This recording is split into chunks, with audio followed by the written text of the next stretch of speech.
Jalə xanım deyəcək, biz də. Amma deyirəm ki, birinci Jalə xanıma bəlkə bir sinirlə bağlı bir-iki sual verib. Buyurun, əlbəttə. Sonra, Jalə xanım, ən çox son zaman səslənən fikir, əsəbimi kontrol edə bilmirəm. Yəni, yəqin ki, yanınıza gələn çox adam bu sözü deyir. Təbii ki, gündəlik həyat şəraiti, streslərdir, qorxulardır, həyəcanlardır. Nə bilim, biri evladım imtahana verəcəkmi, verməyəcəkmi düşünür. Biri çörək pulunu düşünür. Biri yolda gördüyü qəzanın stresinə düşür. Axır ki, gündəlik bu stabil həyat ritmi pozulur. Ailə həyatı, bəli, ən çox son zamanlar problem. Bəli. Biz, bax, bir nevroloq kimi nə məsləhət görürsünüz, nə edək? Bəlkə bir sözünüz də bu testimiz bizim yaxşı çıxacaq sinirlərimizdən. Ümumiyyətlə, həyatımızda hər kəs əsəbləşirikdə, əsəbləşməyən insan çox nadir görə bilər. Ümumiyyətlə, varmı?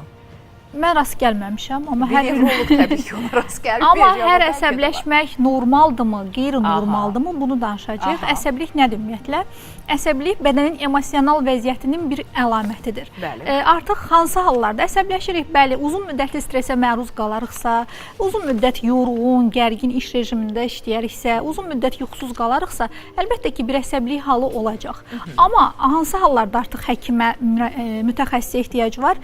Əsəbliyi artıq idarə edə bilmiriksə, kontrol edə bilmiriksə, ətrafdakı, işdəki, ailədəki insanlar bizə çox dəyişmisən deyirsə və hər gün artıq, hər gün bir həyat tərzinə çevrilibsə, hər gün əsəbləşmək varsa, mütləq bir həkimə, bir mütəxəssisdən yardım almaq vacibdir. Müraciət etmək. Bəli, əsəbilik özü ayrılıqda bir diaqnoz deyil, amma müxtəlif xəstəliklərin əlaməti ola bilər.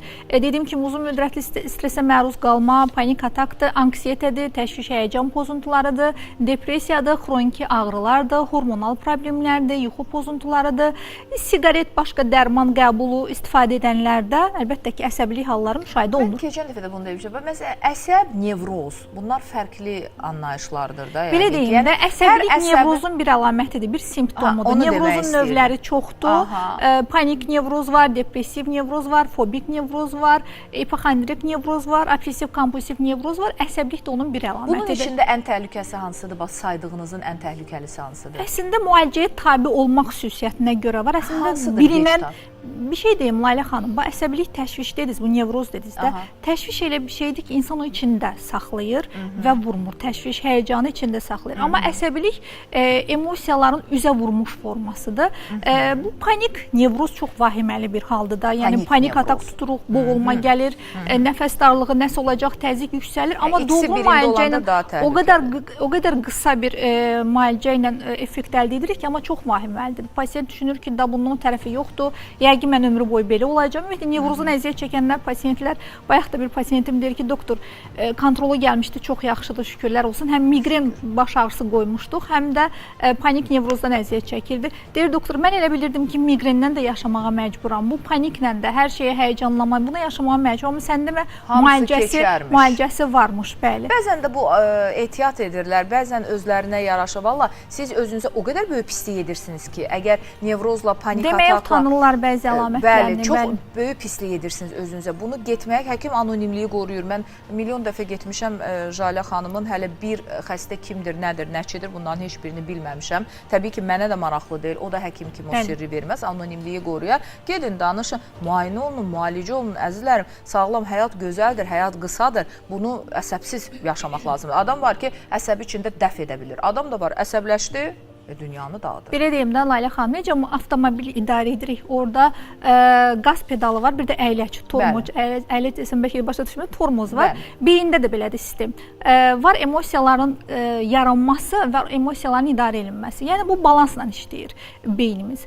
Əsəblik anında daha çox bu emosional qaz pedalı... Yaxşı bənzətmədir, amma bizimkilərin yarısından çoxu qazı basır. Yəni, əyləci basan yoxdur, əsəbi vaxtı. Əsəblik halında da o olur, belə deyim də, amigdala var beynimizdə, limbik sistemdə. Limbik sistemin ümumiyyətlə emosiyaların yaranmasında rol oynayır limbik sistem. Daha çox amigdala rol oynayır. Bu daha çox emosiyaların yaranmasında, amma prefrontal korteks var ki, o emosiyaların idarə olunmasında.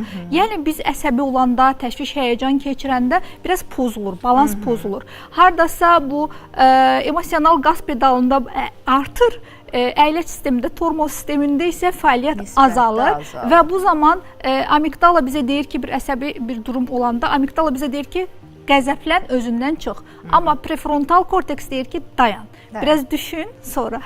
Bu şəkildə balans qorunur. Artması, azalması öz yerində, amma mən məhv olması tərəfdarıyam. Bu əsəbi məhv etmək lazımdır, sıfırlamaq lazımdır. Bunun üçün siz Jalə Qarayevaya müraciət edə bilərsiniz 050-363-1002 nömrəsindən. Həmişə demişəm, ən uzun müalicəsi bəlkə 2 ay çəkər. Bilmirəm, maksimum 3 ola bilərmi, bilməzmi? Amma siz ən qısa zamanda tam sağlam. Çünki müalicə bitər, dərmanı atarsınız, rahat həyatınızı davam edərsiniz. Mən sizə əsəbsiz həyat arzulayıram. İnanın ki, bunun qədər böyük xoşbəxtlik yoxdur. Yəni, əsəbsiz həyat, yəni normal insan həyatı yaşamaq deməkdir. Hansı ki, əsəb qolumuzu, qanadımızı bağlayır və bizi əsir alır. Bax, insan evdə, özündə, yaxınında, balasında, qohumunda, anasında, atasında, əqrabasında hansı halları görəndə bunda nevroz əlamətləri var deyib nevroloq yanına gəlməlidir. Bir cəmaat baxsın ətrafına. Yəni, əsəbilik halında tez-tez baş verirsə və gündəlik baş verirsə, nəfəs almanın da, nəfəs vermənin də tezləşməsi varsa, ürək döyüntülərinin sayının artması varsa, həmin anda bir üz qızarması, göz bəbəklərində bir genəlmə baş verirsə, əllərdə tərləmə, titrətmə baş verirsə, idarə oluna bilməyən bir ağlama varsa, əsəbilik halında daha çox tez-tez danışmağa başlayır şəxs və yüksək tonla danışmağa başlayır. O qədər tez-tez danışır ki, bəzən kəkələmə də baş verir əsəbilik halında və yaxud digər nevrozun digər növləri, depressiv nevrozda əhval-ruhiyyə tez-tez enir, amma keçən dəfə də dedim, hər əhval-ruhiyyə enməsi də depressiv nevroz deyil, hər birimizdə enə bilər. Ayda bir dəfə, 2 dəfə, 2 ayda bir dəfə enə bilər əhval-ruhiyyə. Bu davamlı baş verirsə, 2 həftədən çox baş verirsə, bəli, artıq depressiv nevroz haqqında düşünmək olar. Əhval-ruhiyyənin enməsi, yaddaş diqqətdə problem varsa, əslində yaddaşda problem yoxdur, amma konsentrə olmada çətinlik yaşayırıqsa, diqqətdə bir problemlər varsa, iştahda artma, azalma müşahidə olunursa, nevrozlarda bu çox görünür. Yuxu problemi, həm yuxusuzluq, insomniya, həm yuxulluq halı varsa, cinsi istəksizlik həm qadınlarda, həm kişilərdə varsa, depressiv nevroz əlaməti də ola bilər və yaxud təşviş həyəcan nevrozu davamlı narahatdırsa, ailəsi ilə bağlı narahatdır, nəsə olar ailəmə, uşaqlarıma nəsə olar, işi ilə bağlı narahatdır, işimi itirərəm, nəsə olur, ümumiyyətlə davamlı narahatdır və gecə yatanda artıq o qədər narahat olur ki, beynini o idarə olunmayan fikirlər də beynindən çıxmırsa və yaxud ipokondrik nevroz, buna sağlamlıq anksiyetəsi də deyirlər, davamlı özündə xəstəlik axtarır, davamlı bir simptom görən kimi özündə Google-da axtarır, yox məndə bu xəstəlik var, yox məndə bu xəstəlik var, belə düşünür. Və yaxud obsessiv-kompulsiv nevroz. Obsessiv-kompulsiv nevroz nədir? Beyinə bir obsessiya gəlir, əlini yuyur və beyinə obsessiya gəlir ki, mənim əllərim təmiz olmadı, onu daha yumalıyam. Artıq bunu icra eləyirsə, kompulsiya eləyirsə, bu adlanır obsessiv-kompulsiv nevroz. Bu şəkildə problemlər varsa və davamlıdırsa, hər gün davam edirsə, artıq bu nevroz əlamətləri ola bilər. Adam var ki, tez partlayır, tez soyuyur. İndi bilmirəm, bu da bir xəstəlik növüdür. Əsəb kontrol pozuntusu. Buna məncə bu adamlara qoçlar deyirlər. Qoç bürcündən olanlar adətən belə olur. Amma əsəb kontrol pozuntusu həqiqətən çox ciddi bir məsələ. Buna ayrıca nədir, əlamə və s. Bu impuls kontrol pozuntusu da deyilir, öfkə kontrol pozuntusu da. Əsəb kontrol pozuntusu nədir? Anidən ani partlayış. Bəli, əsəbin ani partlayışı həmin anda həm istəklərini, həm emosiyalarını, həm hisslərini cilovlaya bilmir və düşünmə mərhələsini atlatır. Atlayaraq keçir artır, reaksiya verir. Düşünmədən reaksiya verir, qışqırır, özündən çıxır. Əslində ağlına gələn hər şeyi edir, amma sonradan çox peşman olur. Bəli, bu da adlanır əsəb kontrol pozuntusu. Bunda səbəbləri çoxdur. Psixoloji, sosial, yenə bioloji səbəblər, beyin kimyasında dəyişikliklər gətirib əsəb kontrol pozuntusuna, əsəbliyə və nevrozun müxtəlif növlərinə gətirib çıxara bilir. Diaqnozu necə qoyursunuz? Onu deyin, yəqin ki, bu diaqnozdan biri də bu testlərdir. Ondan sonra keçək testlərimizə. Bu əsəbilik test eləyəcək, bəli. Məsələn, nevroloq yanına gəlib bir nevroz əlamətinə və əsəbdən, kontrol pozuntusundan, bilmirəm, həyəcan, təşviş, panik ata, necə diaqnoz qoyursunuz? Əslində, nevrozlarda somatik əlamətlər çox olur. Somatik əlamətlər dediyim nədir? Yəni, ürək nahiyəsində narahatlıq ola bilər, arterial təzyiqin yüksəlməsi hər zaman nevrozdan olmaya bilər, kardioloji problemlər ola bilər, taxikardiya, yəni ürək döyüntülərinin artması və yaxud mədə-bağırsaq sistemində bir narahatlıq, tam şəkildə pasiyentdən anamnez alırıq. Pasiyent var ki, əlində qalaq-qalaq analizlər var, bütün müayinələrdə olub, artıq əlbəttə ki, onun heç bir müayinəyə ehtiyac yoxdur. Amma elə nevroz diaqnozu ilə, elə panik ataklarla, elə xəstələr gəlir ki, biz müayinə edirik, başqa problemlər aşkarlayırıq altında və məcbur digər ixtisas həkimlərinə də yönləndirməli oluruq. Ona görə müayinələr vacibdir deyirik. Mütləq şəkildə anamnez, ehtiyac olarsa instrumental müayinələr və laborator müayinələr edirik. Mütləq, mən həmişə deyirəm, özünüzü sevin, nə olar. Birinci özünüzü sevin. Siz sağlam Əsəblərinizi və ruhunuzu da qoruyun mütləq. Bəli, qoruyun. Əgər bunu bacarmırsınızsa, bunu bacaran var. 050 363 1002 Jalə Qarayeva nömrələridir. Elə bu dəqiqə zəng edib qəbula yazıla bilərsiniz. Mən bilirsiniz ki, hər zaman gözüm gördüyünü rahat deyirəm. Çünki şahidəm və bunun məsuliyyətini daşıyıram. Məsələn, mən dəfələrlə, bax, gördüyünüz nevroloji mərkəz var, hansı ki, monitorlarda görürsünüz. Bu nevroloji mərkəzdə olmuşam. Qapısını açıb içəri, baba, bu mərkəz, bəli. Qapısını açmışam, içəri də daxil olmuşam və Jalə xanım orada oldu.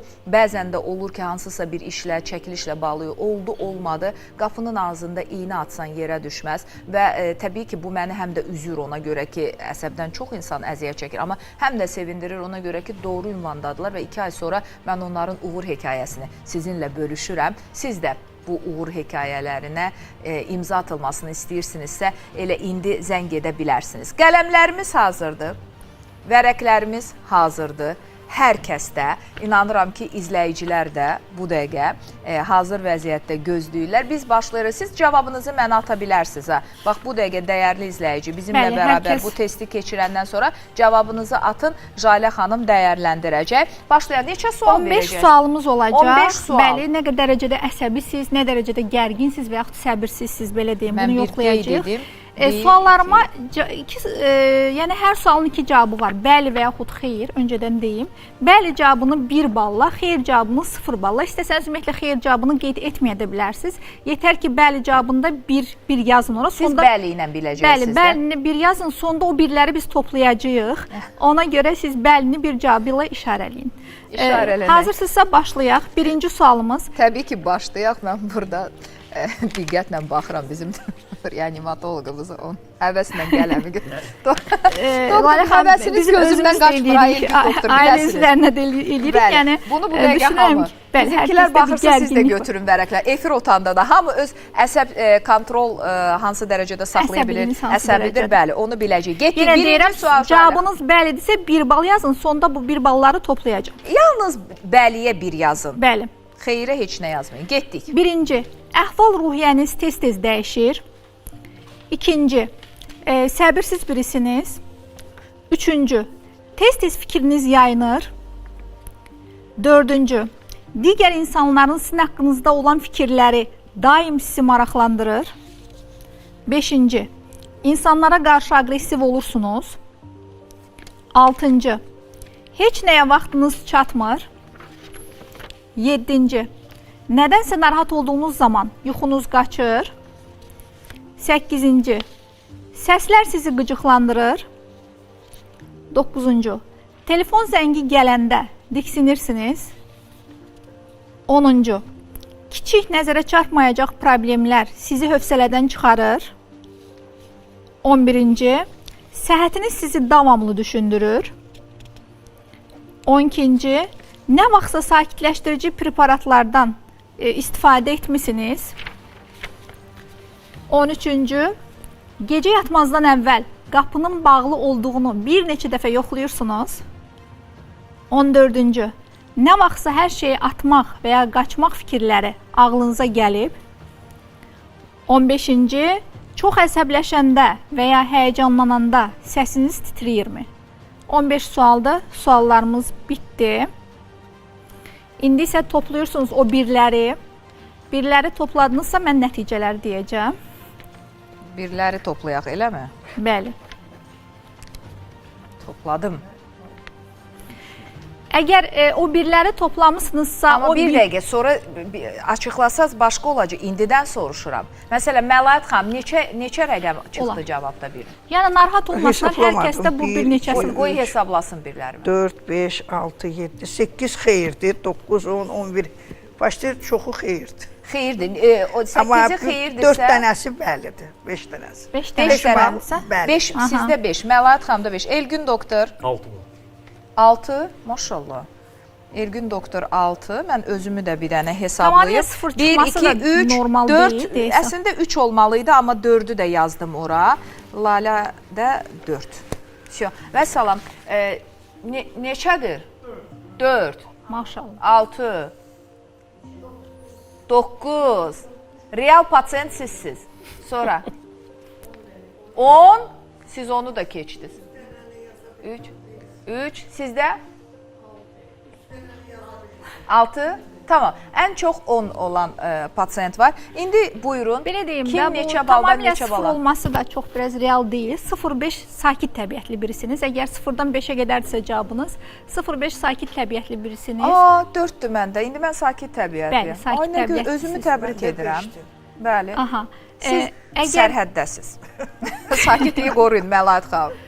Əgər cavabınız 5-10 arasıdırsa, Elgün doktor olar. orta gərgin birisiniz. Hələ ki, yəni müəyyən yuxunu düzəltməklə, qidaları düzəltməklə həll etmək olar. Amma artıq cavabınız 10-15 arasıdırsa, əsəbi, səbirsiz, çox gərgin birisiniz. Mütləq nevroloqa ehtiyacınız var. Aha, deməli kim ki 10-dan 10 rəqəmi daxil 15-ə qədər gördüsə, siz elə bilin ki, həkim qəbulunda oldunuz və sizin həkimin müalicəsinə artıq ehtiyacınız var. Müayinə olunmuş oldunuz. Təbii ki, həkimimiz bəllidir. Nevroloqumuz Jalə Qarayevadır. 050 363 1002. 5-ə qədər isə heç nədən narahat olmayan. Sakit təbiətli birisi. 5-6-ya qədər narahat olmalı. Məsələn, mən orada bir yuxum qaçırı qeyd eləmişdim. Çünki həqiqətən də bir problem olarsa, yuxu dərhal qaçır məndə. İkinci sual nə idi Jalə xanım? Yuxu. Suallar çox idi. Siz oradan-buradan verdiniz, səslər sizi eləmi? bıcaqlandırırmı, yuxunuz qaçırmı? Bəli. Yəqin ki, telefon zəngi gələndə diksinirsizmi, səbirsiz birisizmi, fikir yayınıqlığı varmı? Nəysə ki, 4 idi, yəni yaxşı qutardım mən. Siz orta gərgin qidalara fikir verin. Jalə xanımdan Elgün doktor məsləhət. Yuxunuza fikir. Reanimasiyada çox vaxt olur, mümkün deyil, işlə bağlı. Mümkün deyil. Amma gün ortalar yəqin ki, yatırsınız da normal. Yəni mən gündəlik yatış rejimim 2, maksimum 3 saatdır. Çox azdır doktor. Gələcəkdə Efirdən yanlış bir sağlamlıqda sos siqnalı olan məlumat yaydı. Olmaz 2-3 saat insanın Bəli, bütün səhv bir şeydir. gün. Amma Bəli. yəni işlə növbə bağlı yəni. olmayanda da yatmırsınız, yoxsa Amma- hər gün davamlı növbə? Amma adam Növbə işlə bağlı. adam yuxu yatarsa Daha sakit olar. bəli, amma onun işi elədir ki, yuxuda olanları, Allah kimsə reanimasiyaya nəsib etməsin, yuxuda olanları nəzarətdə saxlayır, ona görə çətindir. Amma ki, hər halda Jalə xanım, biz artıq təşəkkür eləyirəm sizə. Azdan çoxdan bir özümüzlə tanış olmuş oldu. Amma mənim təşəkkürümlə yanaşı bir təşəkkür də sizə var. İstəyirəm onu da bir eşidək. 7 il idi ki, həkim, bu xəstəlikdən əziyyət çəkirdim. Əlimi bütün hər bir şeydən üzmüşdüm. O qədər pis idim. Təzə ev tikmişdim, heç bir şey əziyyət vermirdi. Deyirdim, ay Allah, bir belə zülmlərdən sonra belə bir ev qurasan. Gedirdim, biraz oğlumun evində otururdum, biraz qızımın evində oturdum. Ya, indi o qədər həyata bağlamışam. Allah çox sağ olun, həkim, çox sağ olun. Sizə o qədər minnətdaram, ananızın əllərindən öpürəm. Qorxurdum, evə girmirəm. Darıxıram, bütün günü oturub daşlara, duvarlara baxıram, edib qonşuda otururam. Yəni, heç cürə evə girə bilmirəm. Ağlayıram bütün günü. Hansı ki, mənə möhkəm adam olmuşdu, uşaq vaxtıda.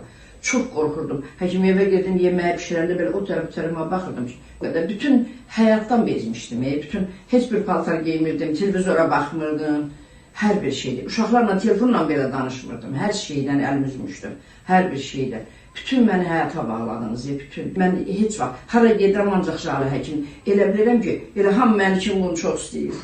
Allah hamd olsun. Sizi belə həmişə bu işinizdə var olasınız, daha uca olasınız. Bütün həyata bağladınız həkim. Bütün həyata bağladınız. Allah hamd olsun, sevinə-sevinə yaşayıram. Elə bil 18 yaşım var. Evimə o qədər maraqla baxıram. Evdə səlqə-səhman işləri eləyirəm. Gecə saat 3-də durub evə baxıram ki, bura nə qəşəkdir. Allah hamd olsun. Çox sağ olun həkim, çox sağ olun. İndi məndə heç bir təşviş yoxdur, heç bir həyəcan yoxdur. Həyata böyük bir marağım var. Qorxmuram, ağlamıram. Mən 20 ildir inanırsınız yata bilmirdim. Mən indi çox şirin yuxular yatıram. Ananızın əllərindən öpürəm ki, sizin kimi bir övladı dünyaya gətirib, bizi belə bəxtəvər eləyibdir. Mən özüm çox xoşbəxt, çox bəxtəvər istəyirəm. Daim də elə bir ki, xəstəlikdən yaxşı olum, amma həmişə gəlib Jalə xanımla mən görüşəcəm. İnşallah siz həmişə gəlin, o sizi qarşılamağa həmişə şaddır, hazır. Mən buna əminəm. Orada deyir ki, elə bilirəm ki, hamı onu çox istəyir. Həqiqətən hamı onu çox istəyir. Çünki bu ürəkdən təşəkkür var ha. Onun kimi əziyyət çəkənlər bilər. Hər yerdə darıxmaq nə deməkdir? Getdiyin yerdə qərar tutmamaq nə deməkdir? Evə girirsən, evdə qərar tutmursan, çölə girirsən. Amma bilin ki, bu sizin ruh halınızla yanaşı beyin işidir. Beyindir bunu edən. Beyin sakit olmalıdır, beyin rahat olmalıdır. olmalıdır. Mən anaya təbrik sizə təşəkkür edirəm. Təbii ki, Minnətdaram, hər çox sağ olun. insanın geri qayıtı. Məsələn, dünən bir bəy necə deyirdi təsir dairəsində ki, mənim xanımım nə inirdim, üzü gülmürdü. Har aparırdım üzü, amma siz nə etmişsiniz? Tamamilə dəyişmişsiniz onun həyatını. Təşəkkür edirəm. Əslində bir izləyici sualı da verəcəm. Vaxt Buyurun. yenə su kimi uçdu getdi. Deməli, Jalə xanım, qızımın 15 yaşı var. Diaqnozu mərkəzi sinir sisteminin zədələnməsidir. Bilmək istəyirəm ki, bu xəstəliyin müalicəsi varmı? Mərkəzi sinir sisteminin yəni necə zədələnməsi, ona baxmaq lazım. Mərkəzi sinir sisteminin beyindir də belə deyim. Beyin sentral sinir sistemi hansı şəkildə zədələnməsidir, baxmaq lazımdır. Ondan sonra dəqiq nəsə 15 demək. yaşında bir uşağın mərkəzi sinir sistemi niyə zədələnir? Təəssüflər olsun ki, hər yaşda ola bilər, infeksiyadan ola bilər, travmadan ola bilər. Biz dəqiq bir şey deyə bilmirik. Görmədən, bilmədən və hansı zədələnməsidir, onu da bilə bilmədiyimiz üçün dəqiq net bir cavab deyə bilməyəcəyik. Bir məsələyə də toxunum, yekunlaşdıraq. Bu əsəbin müxtəlif formalarını dedik. Amma bir forması da var ki, məsələn, o biraz nisbətdə mənim üçün qorxulu, vahiməli olanı odur. Bir insan əsəbləşəndə özünə xətər yetirməyə başlayır. Yəni, saçın yolur, başın yolur, əlin vurur, əlindəkini dağıdır, qırır. Yəni, bu gözü çöndü, belə deyirlər. Sanki bir gözü çönür. Və o vaxtı özü bir yanar, yanındakı birinə də xəsarət yetirmə ehtimalı var. Düşünürəm ki, ən ağır tərəfi budur. Bu əslində impuls kontrol pozuntusunun növləridir. O deyirsiniz, saçın dartır. Bəli, yolur qoyur Trixotilomaniya deyirlər. Saçların yolur. Yəni pasiyent gəlsin, başını bağlamışdır, göstərir ki, doktor necə yolmuşam, çıxarır. Və yaxud həmin anda özünü idarə edə bilmir, müəyyən bir şeyləri yandırır və ehtiyacı olmadığı halda oğurluq edir. Əslində növlər çoxdur. Oğurluq dediniz, həqiqətən bu çox qəribə. Biri var, bəzi hallarda deyir, dayanmadan alış-veriş edir. Yəni bu kimi hallara belə rast gəlinir araşdırmada. Çox qəribə hallar. Yəni bu da dediyim kimi impuls, yəni əsəb kontrol pozuntusunun növləridir. Növləri çoxdur. Oğurluq belə, oğurluq etmə, yəni ehtiyacı yoxdur, amma insan bunu edir, oğurluq edir. Nəyisə yandırır dediyim kimi, saçlarını yolur, qaşlarını yolur. Bu da yəni əsəb kontrol pozuntusu. Mən sizə təşəkkür eləyirəm. Düşünürəm ki, insanlar hər gəlişinizdən və hər çıxışınızdan faydalanırlar. Kim ki özü ilə bacarırsa dediyiniz o 0.5-də və ya 0.5-10 arası qiymətləndirmədə nə gözəl, həkimin məsləhətləri də işə yarar. Amma onu keçəndən sonra və bəzən özümüz bacarmırıqsa, o zaman Jalə xanımın yanına getmək işə yarayacaq. Buna əmin olun. 050-363-1002 özdə nevroloji mərkəzdir. Burada bütün avadanlıqlar var, bütün aparatlar var. Sizi heç yana göndərmədən sizin bütün diaqnozunuzu A-dan Z-yə müayinə edib, yoxlayıb, doğru müalicədən sonra, bax, ana necə dedi, indi dünyanın bəxtəvəri, xoşbəxti mənəm dünyada. Mən bütün vətəndaşlarıma bax bu bəxtəvərliyi, Azərbaycan sakinlərinə bu xoşbəxtliyi arzuluyuram. Bunun üçün də yenə deyirəm, sinir qaydada olmalıdır. Təşəkkür edirəm doktor. Doktorum hər zaman öz qaydasındadır və təbii ki, sizin də sinirləri qaydaya salmağa hazırdır.